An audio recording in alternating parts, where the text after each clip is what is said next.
So right now, AMC stock is sitting right around $49 per share. That was after market yesterday on June 9th.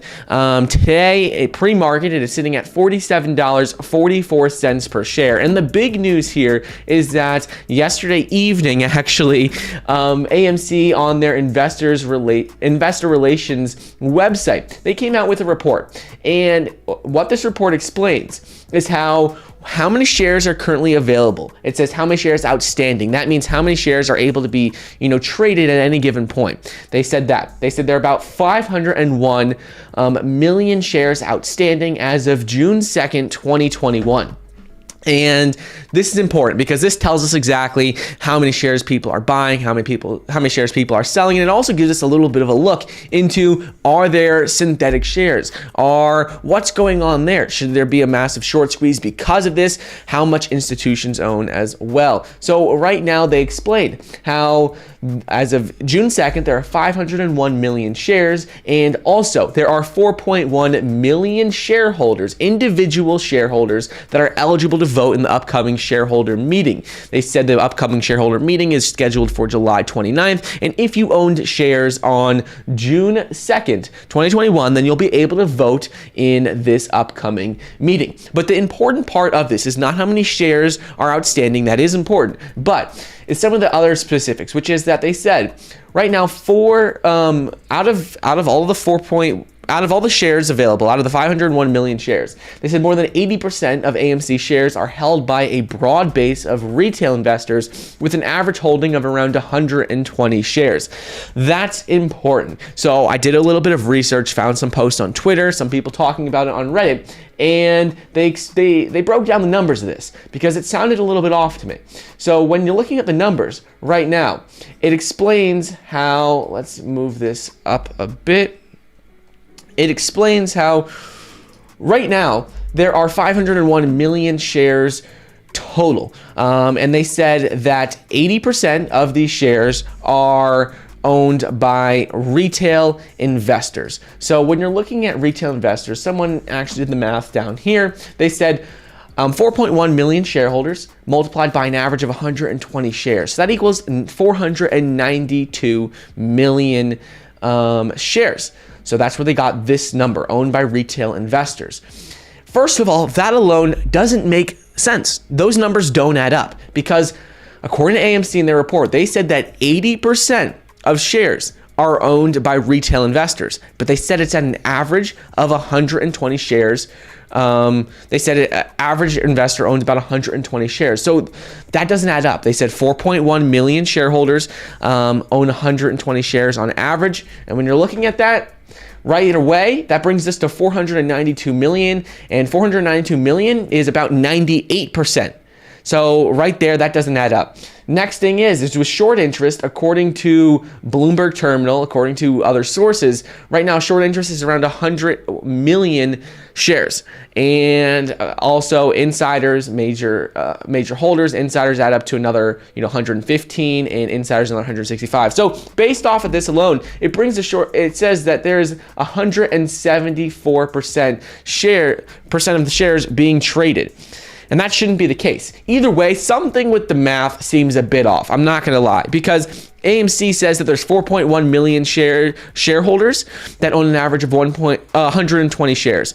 And that alone brings our total to 492 million. So I don't know what's going on there, but something is definitely a bit off, a bit fishy, because these numbers seem way too high. They shouldn't be able to be 174%, first of all, but second of all, based on the numbers that AMC is giving us, like 492 million owned by retail, that's based on the numbers they gave us, 4.1 million shareholders, 120 shares on average.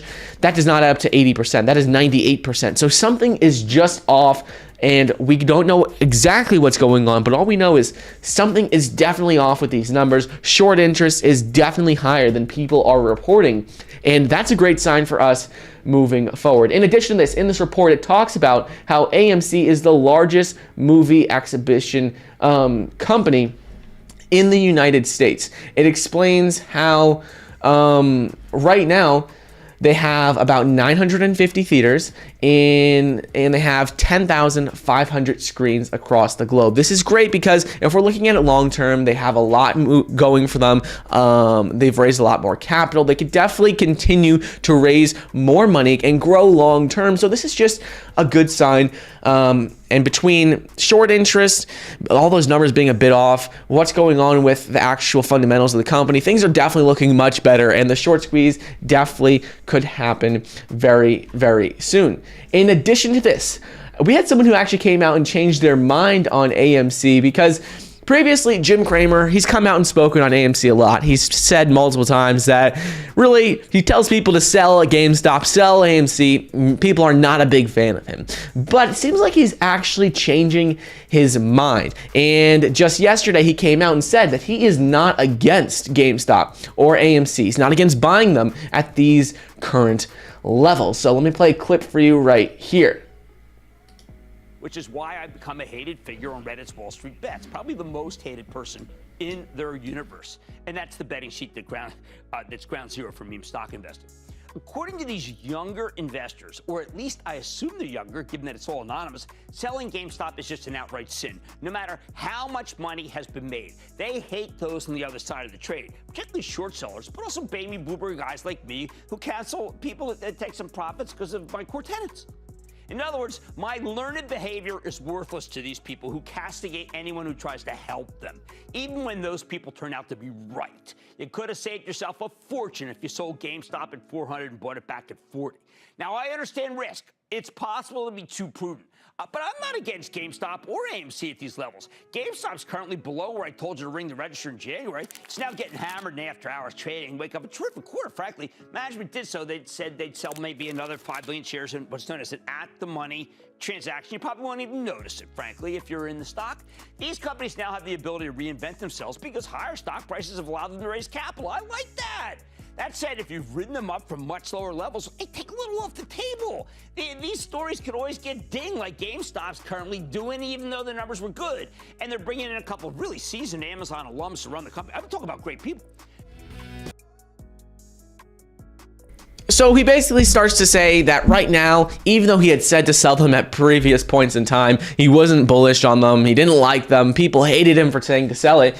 Now he's saying at these levels, with the amount of money they've been able to raise, additional capital, issuing new shares, he says it's really he's not against buying AMC or GameStop at these levels. He said that they've raised a lot of money, they've made a lot of changes, and now they're positioned much better than they were previously. He still said, he's still not all for AMC or all for GameStop, because he said he would still say to take some profits off the table, which is a sensible thing, but he's still saying that now they have the ability to reinvent themselves because they can issue more shares whenever they want, and it's really not going to affect the stock price. So that is something that is pretty good moving forward. That is something that we like to see with GameStop,